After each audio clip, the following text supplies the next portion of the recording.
Alors, Corinne Lepage, justement, quel argument vous répondez au Le pro-nucléaire président de la République, très franchement... La filière industrielle française qui est mise à bas, 400 000 emplois, voire 1 million d'emplois, comme dit Proglio, le patron d'EDF. Quels sont vos contre-arguments? C'est le retour à la bougie? D'abord, je vous dis, je suis totalement...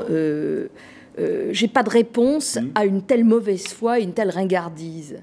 De parler encore de la bougie, quand on voit ce que l'Allemagne est en train de faire en termes industriels, les années d'avance qu'ils ont sur nous, et que le président de la République ose dire que si nous faisions la même chose, on irait à la bougie, mais c'est extravagant. Sur nous, dans quelle matière, par exemple, en énergie alternative? Surtout le photovoltaïque et l'éolien notamment, l'éolien offshore, sur tout ce qui va dans l'efficacité énergétique, tout ce qu'on appelle par exemple la domotique, qui est en train de se développer à une vitesse absolument formidable en Allemagne pour précisément réduire dans les habitations la consommation d'électricité.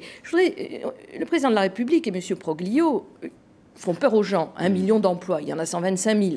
Il y en a presque autant du reste dans les filières du renouvelable. La facture multipliée par 2. Oui, alors c'est complètement faux. Il y a 29% de différentiel entre un ménage allemand et un ménage français. Sauf que un ménage allemand... L'allemand paye 29% en plus. Oui, sauf qu'un ménage allemand consomme 30% de moins d'électricité, ce qui fait que quand vous faites le rapport, le coût pour le ménage est à peu près la même chose. Sauf que le ménage allemand, il voit son efficacité encore s'accroître et donc le coût baisser, tandis que le malheureux français qui est collé avec le chauffage électrique qu'il a été obligé de prendre pour acheter l'électricité nucléaire, il va voir sa facture s'envoler, nucléaire ou pas nucléaire.